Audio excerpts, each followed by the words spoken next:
So I have a couple games I've been playing this past couple weeks that I want to talk about.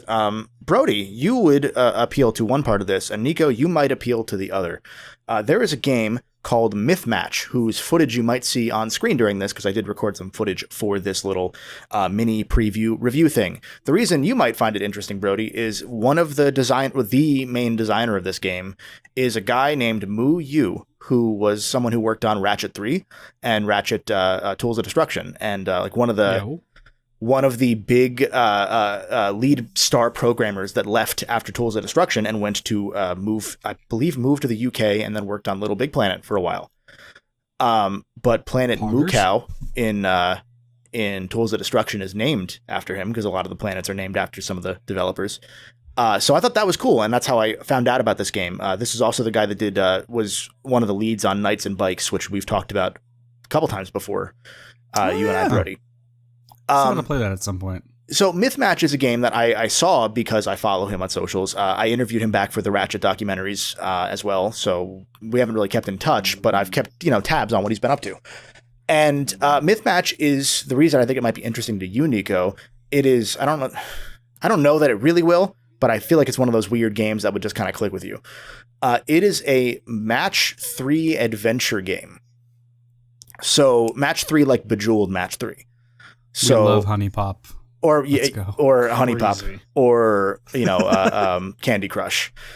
It is based on like Greek mythos. So you play as Artemis, and you are in the process of applying to work at like Olympus Corp, essentially. And so you are knocked back down to the world of the living, and you land on this island. And there's a bunch of characters on this island that you just help do little side quests by, I want to make this. So you need to figure out how to make 2 pieces of wool, or 3 pieces of wool rather, turn into cloth, and then use that cloth to give it to somebody to make the cloth into a piece of paper to make into a book. And you just keep doing that over the course of the daytime. And then at nighttime, it's a regular sort of match 3 game because you can go up to Olympus. And there are, I think, 4 or 5 different jobs you can then do in it. So like you are applying for different jobs. So like the first one's a regular match 3, except you are herding goats, and then the goats turn into serpents. The serpents turn into chimeras. The chimeras turn into gorgons, medusas.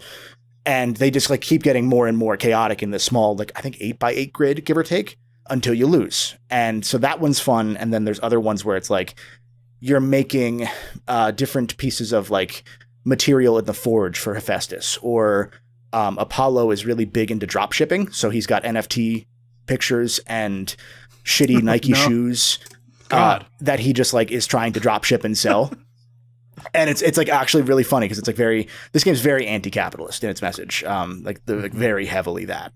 And it's pretty funny in that regard and how well it does that.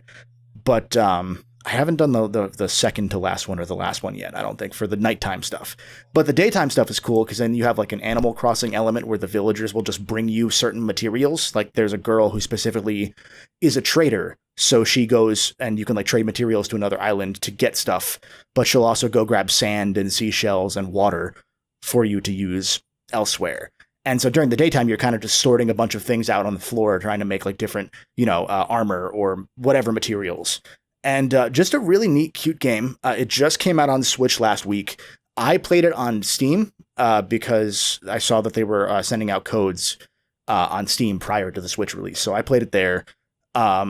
Really neat little game. Not really like synergy heavy, obviously, but it's kind of like the weird Zen just one more day sort of thing that like even like a Pokopia has.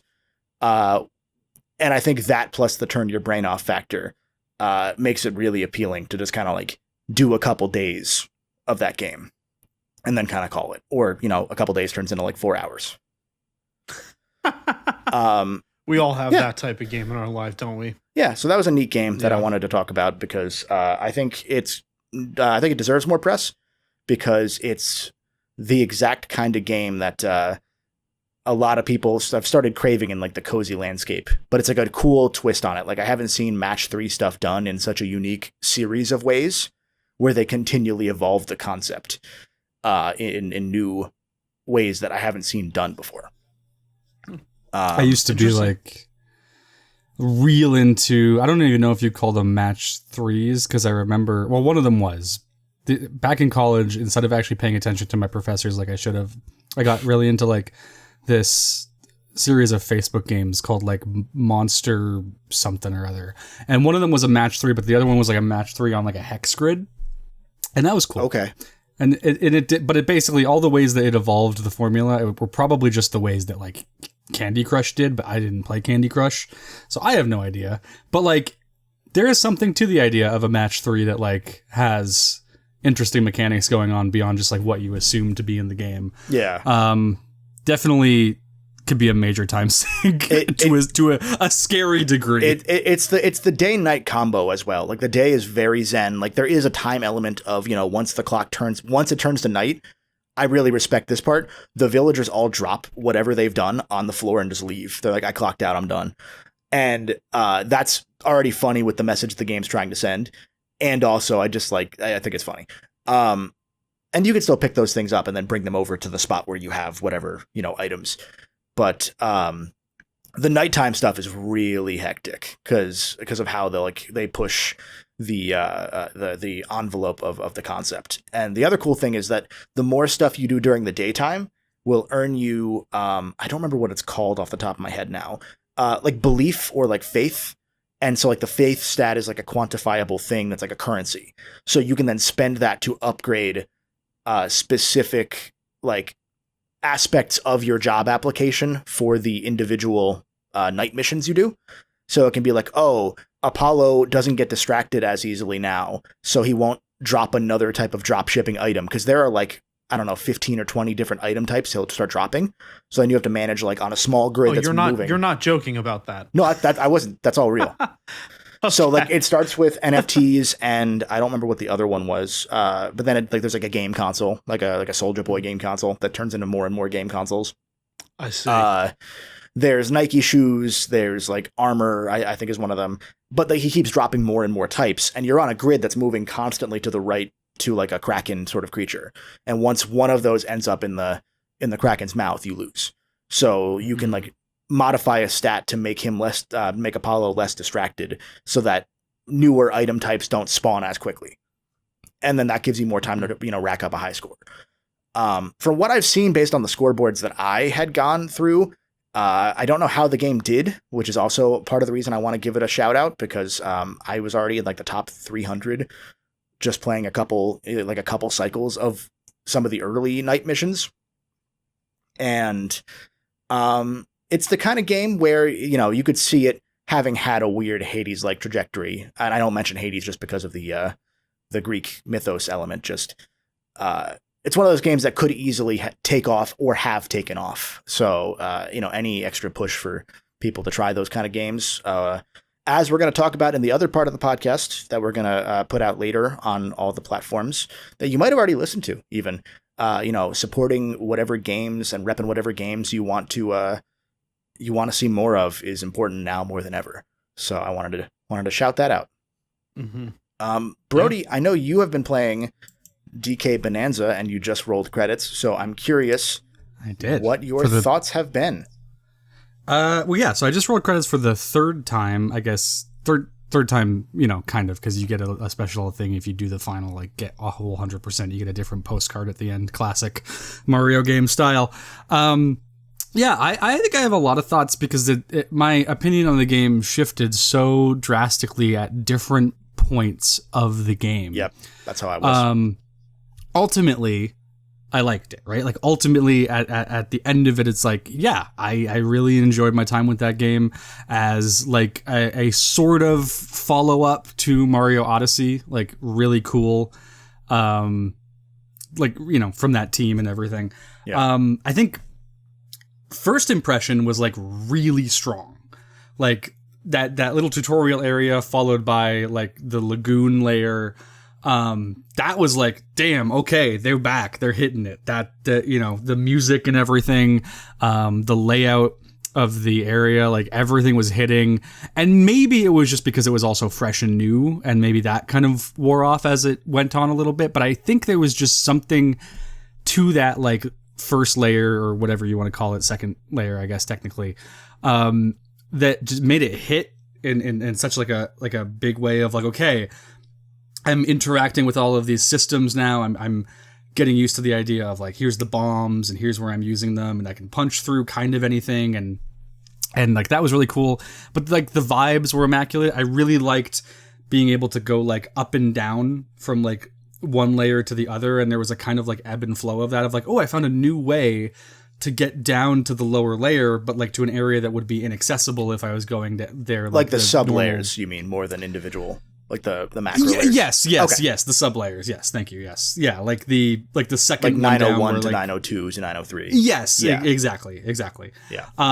But yeah, going from like 100 or 200 to like 201. Yeah, and like the lagoon layer specifically had, it had specific spots where you could go down, do something that was, inaccessible if you had gone down the normal way, and then, do like a little side adventure thing, get your banana, go back up.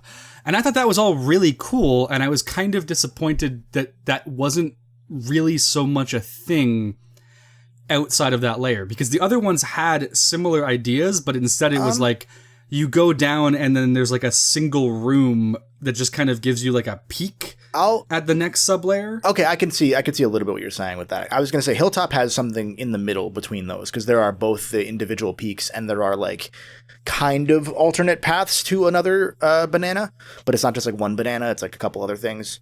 I think with the again, disappointment's such a strong word. I still had a really great time with the game, but it was like the first time it happened when I was in like the canyon layer and I went down and I could see like, oh, they're giving me like a little hint at the next sublayer. In this almost kind of feels like when in Mario Odyssey you go into the painting and you get like the view of New Donk City or the view of Mushroom Kingdom from afar, and you're like, oh, I know what's coming later. That's really cool, and that's cool. But there was just something to like the way that Lagoon handled it, where it was like giving you a whole little platforming challenge that I think was a little more interesting, generally speaking.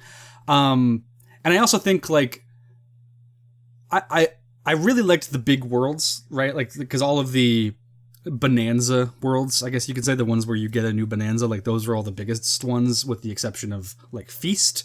Because Feast was after you got them all. But Feast was my second favorite world, I think in part because it wasn't tied to like necessarily the story of having to go get the Bonanza, and it was basically the same thing. It was go to these 4 locations to do this thing to move on. Yeah. But the way that it was laid out just hit, like, I don't know, it just hit in a way that the other ones didn't quite as much, because it felt slightly less formulaic, and I think that's what I liked about it. There's an interesting thing to me.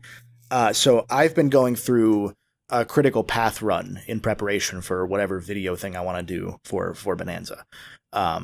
And I've noticed while doing the critical path run that there are several layers I appreciate more now than I did initially, like, because I'm specifically not getting any bananas that aren't on the direct line, like, to the objective. So like I'm not roaming, I'm just doing the platforming. And I've appreciated a lot of the platforming challenges when set out that way, especially with a limited moveset. And there are a couple others that I've noticed. I like a lot of the ones that feel kind of fillery, feel way more fillery when you are just like the landfill layer I just went through, and you are just punching down the whole way. And if you don't explore, which obviously you are supposed to, but if you don't, you just do the pure platforming challenge, you are just punching straight down the entire time. And then that is the whole layer. And then that's followed by the racing layer, where you're supposed to do a race on Rambi the Rhino. But if you know, or you explore it all, you can just not do that and just go to the cup and just climb it and skip the whole layer. Yeah. I think the landfill layer was actually one of the ones that stood out to me as like, oh, this is really cool, because it was a break. It was a break, like in the formula, it was a break in like the what you would usually expect, and I thought that was really interesting. I think a lot of those smaller scale levels in between the bigger ones actually ended up being the ones that I remembered more, like Hilltop or the beach layer, or like landfill was kind of in between, or it's interesting because resort layer I don't think about at all. Like even on this critical path run, I was like, I'm going to break what I'm supposed to do, because I know I did the pure platforming on my original run. And I was like, I wonder if you can just climb up there and just eat through the watermelon. Like, surely you can't eat through that watermelon. And then go down to the next layer without doing any platforming. No, you can. You can just skip that level. And that's cool. I mean, I like it. Don't get me wrong. But it says a decent bit about a lot of the middle ones, that there's something about, like, when you compare it to Odyssey, a lot of the smaller Odyssey levels take the same, like, cadence as Bananza. Like, if you look at Bananza and Odyssey's level designs, like, they're almost level scopes rather, the progression is almost 1-to-1 in how they do, like one big, one small, one big, two small, one big mini game, one big, like, so on and so forth. It's almost 1-to-1, to the game's detriment a little bit, because you can kind of predict, like, even down to some biomes are similar. Like, Hilltop is not exactly the dinosaur lair, but it's kind of the dinosaur lair, Yeah, I get what you're saying. I think there's also something about, like, the music where it was like it was always still good, very much clearly, like, another thing that is being evolved from Odyssey, because a lot of that music, especially within, like, the little side areas, seemed very similar to the Odyssey music in those side areas. Yeah. But I think it's another case of, like, Lagoon Layer just hit you. I mean, it's like the dinosaur, Fossil Falls in Odyssey hits you with that, like, really good track right off the bat, and then nothing kind of hits quite like it. Odyssey, I think, at least had other tracks that, like, really did hit just as good as that did, but I don't think Bananza had a level theme quite as good as Lagoon. I think Bananza's is more carried by the Bananza themes themselves. I think that's kind of what they expected to be the case. I think the last thing I'll say about Bananza, this is kind of a veering off here, is, again, looking at the critical path, I've appreciated a good amount of it more. Doubly so since, I mean, I did find out that this has probably been a known thing. I didn't really follow the game after I beat it because I did everything and I was like, cool. There is a no banana run. Like, you can do, I think it's called potassium deficient %. And I'm kind of want to do that now because, like, I'm almost doing that with the way that I'm playing. And I did do the DK challenge. I did all of the DK challenge as part of, like, I was already playing it for the video, and I've already done all of Emerald Rush. So I was like, why not? And some of the final challenges of, like, do the boss rush or do the final rehearsal Grandmaster Galaxy type challenge without any powers whatsoever, without any upgrades whatsoever, with a blank skill tree, makes you think about stuff in a really interesting way that I did really appreciate, as did, like, I'm very critical of Emerald Rush for how it was presented and how early after the game released that it was revealed, along with the price tag. There's a lot of own goals I thought they took there. Also, that DLC kind of rules. Like, it is for sickos, and once you realize that you're sickos and you see what it's trying to do, like, it kind of rules. It's something I'll probably get to around eventually. I don't have, like, any intention of getting it soon, but, like, I could see myself biting on it eventually. Yeah, I think there's enough other things I would want to put that $30 towards, because I don't remember. Oh, it's 30 for you guys. That's gross. Yeah. It's the point I was making is I've really learned to appreciate, like, I've joked about it being an immersive sim, and it is, and also I appreciate more and more that everything about that game is designed with the express intent of go ahead and break it. I look at the game like it's kind of a slow burn masterpiece, because I felt the same way you did when I finished it. There was a lot that I'm like, this is okay. It's kind of meandering in the middle here. It's not like Odyssey where I was hooked the entire time. But I was engaged at the very least the entire time. Even if it's just mindlessly punching through things, and once you have the elephant, you just suck everything and win. But just like real life. I was gonna make that joke, but I thought better of us. I shouldn't have. Never do. No, always go for the low fruit. You're right. Something about Bananza, like, again, the more that I've thought about it after playing it, the more I'm like, there's a lot of stuff in that game that's really, really, really cool. And the more I look at it afterwards, I'm like, maybe that game is, like, actually just a certified full banger, and not just like it's an 8 out of 10. It's pretty good. It's fascinating. Like, even from a tech level alone, right? Like, I played a lot of, I played a lot of Deep Rock Galactic. I didn't like do everything in that game, but like I played a lot of Deep Rock Galactic, and that was the only game that I had played up to that point that really did stuff with like the chunk-based voxel destruction. I guess you could say. And so that game had a lot of neat ideas to do with that. So it was cool to see like an actual AAA developer, like, you know, the Odyssey guys, no less, take that technology and go like, what can we do with this within the context of the games that we make? Yeah, I think there was a lot of cool things there. I wouldn't even say that I think the game is like bloated. I think there is like the right amount of game per game in it. It depends on how you play it, for sure, because like the way that I've been playing it on Critical Path, this game's kind of short. Like if you play it, if you play just the story, which again is you are not supposed to do that, but if you do, you realize that game's only like 7 hours, and that kind of makes the middle not bloated, but the fillery sections both more and less pronounced, because you're like, oh, this is only 5 minutes, and then you're like, oh, this is only 5 minutes.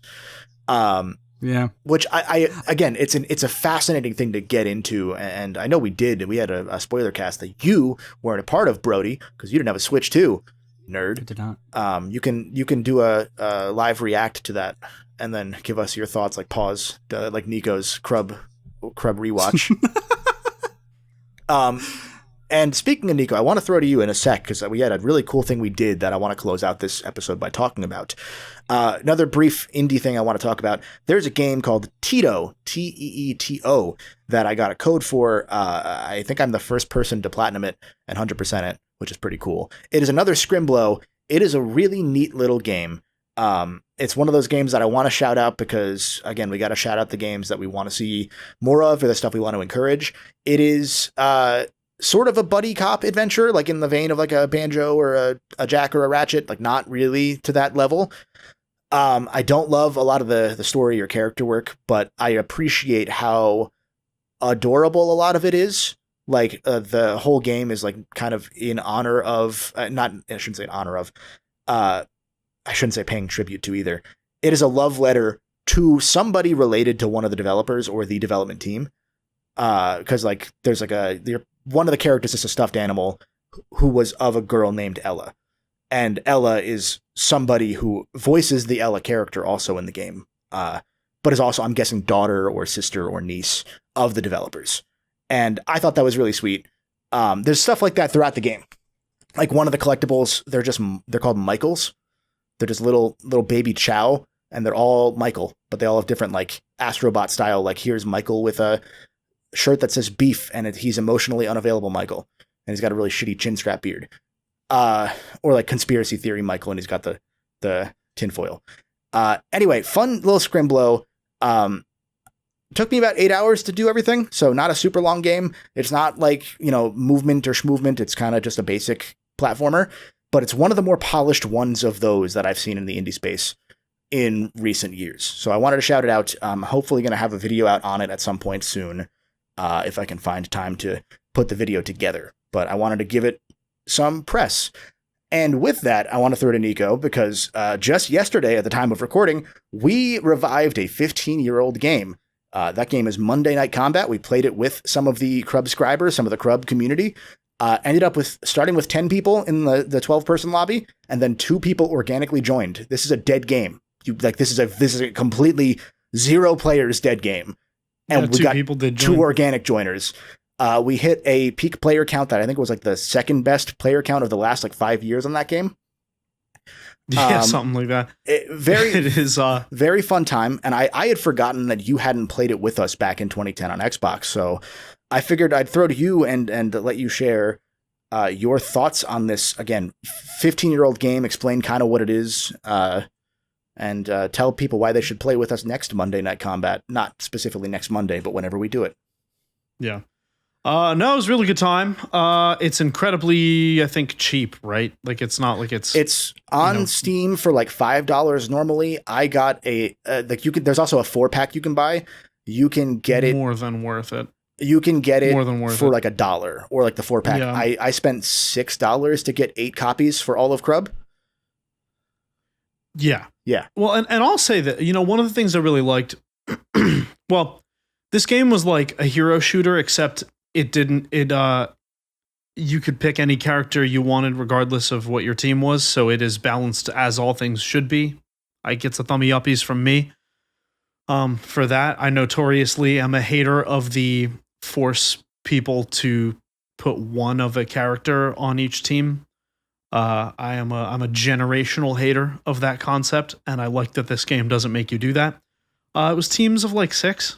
Yep, 6 against v 6 each other. It is a MOBA sort of game. Like the way, if you are familiar with Valve's Deadlock, which I think has officially finally been announced. I'm not sure though, actually. It was a game they kept secret for a long time. Monday Night Combat is Deadlock 15 years before Deadlock. And also a bit of Team Fortress 2 right at the peak of like Team Fortress 2. But this was like an Xbox 360 game made by like 10 people. Yeah, it basically, you take robots and you buy things to go do tower defense on the other base, and then you also defend your base simultaneously with similar technology and manpower. Yeah. I feel like it's a game I've been hearing about since it came out and just never knew what it was. It's the most Ratchet Deadlocked any game has ever been besides Ratchet Deadlocked, unironically, because it's like a combat sport sort of deal. Where, you know, I think that like all the characters are cloned, which is why you can play multiple or whatever. They didn't really care to explain that because who cares, right? But the goal is to send your robots to the opposite disco ball called the money ball. You can't damage the money ball until a robot has taken the money ball down, and then you or robots can damage it by shooting it, or the robots being able to get through their lane to the other side and you know, jump on it and explode. And whoever destroys the money ball first wins, or whoever has the most damage done or most money in the event of a true tie after overtime. So again, very Deadlock in terms of the Valve Deadlock, but also it's got that cynical, like corporate, not game show, sports, combat sport marketing. It weirdly, like, the way that you're describing it almost makes it sound like the finals. Probably finals. Probably finals. Somebody in our chat who was there yesterday said they found it to be very stalematy. I think we were all just bad. Because that's true. I've never had that many games in a row back in the day that were actually that consistently even. It was usually like, even like, because the people playing against us seemed to have pretty good teamwork, where we were kind of like just doing our thing while also trying to, you know, entertain the viewers and kind of just talk shit to these streamers. I mean, I'm part of that problem, right? Because like notoriously, like I have trouble in multiplayer games, which is one of the reasons why I liked that this game, like that we filled the lobby out for the most part, because like I think Elo is a scam, number one. And I think, you know, how do I say this? I'm going to call this phenomenon skill inflation, where over time, people who have developed legacy skill in gamers, with gaming being kind of like a relatively new and exciting thing when we were kids, and now it's been still a new and exciting thing in terms of like long-term history, but like in recent memory, like it's been just the hobby's been growing. And, you know, as a newer person to it, I don't have this legacy skill. So you play something like Battlefield 6 and you move 2 steps and you die every single time. You play something like this, you can actually contribute to the team and have a good time consistently. And I really like that dynamic and being able to play with the boys. On top of being able to contribute in ways where you don't have to kill things, or you don't have to like be able to like kill, you know, they're so accurate with the opponents. However, I did find that like the aiming and gunplay in that game were pretty phenomenal. It's interesting because I think also a lot of it was that, again, we weren't really playing in the right way, because you don't get a lot of money for killing other players. It's kind of in the Titanfall thing almost, or any MOBA for that matter, where you're supposed to kill bots to get money to upgrade your character in a per level, per match. Everything resets, or to buy bots or upgrade your turrets or whatever it might be. We kind of just like always threw our bodies in, you know, down a lane into the void, where you're supposed to just kind of have a push and pull of killing robots so that your robots get further so that it pushes them back. We didn't really get into that. And once you get into that, then you see a lot more of like I can contribute without killing because the bots aren't hard to kill. The turrets are hard to kill. The bots aren't. Right. Or you could play the medic and heal gun stuff. Right. Like Cass and I were doing the like pocket medic heavy strat. Yeah. I liked that. Like I said, I guess I just don't really understand the dynamics of multiplayer games quite so much. Computer is predictable, people are not. Type beat. But it was a fun game. Yeah. And it was really fun playing with the community. Yeah. Shouts out. Someone else in the chat said one game they had 4 assaults and 1 support. Yeah. None of us were good. Like we were just throwing our bodies at the wall. M was sniping a lot of the time. I was sniping when I could. I was playing with a controller because that's usually what I do. And the sensitivity was a little wonky. I know you had an issue where your sensitivity, it's an old game. So yeah, it's an old game. Your sensitivity would reset every match. Yep. Mine would get more sensitive on just the sniping, like when you're just aimed down sight on sniper.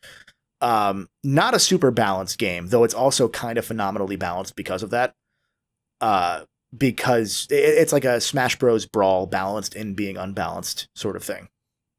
Besides Meta Knight, where it just kind of works. I think. Yeah, I mean, and that's what you like to see, right? It's like I've long been on the record talking about balancing the fun out of games, and I think they've managed to not do that here. The fun is very much there, and the balance is perfect. Don't at me. Yeah, we will definitely do that again. As far as I heard, everyone who was playing with us and all of us had a blast. I know Cass especially was like, this game rules. This game held up as well as I expected it would, if not better. It also has a horde mode. We didn't show any of the horde mode off, but there is a horde mode where you're just defending against bots, which is hectic and fun and chaotic, and you kind of get to learn more about the individual bot types because there are different, types of bots. And so we'll definitely do it again, whether it's a Monday night or another night combat at some point. Brody, I think you'll dig it too. It's a really, really cool experience. It sounds like it. I mean, the best match that I ever had in like Team Fortress 2 was literally like 9 heavies and a medic. Yeah, and this is like just on one team.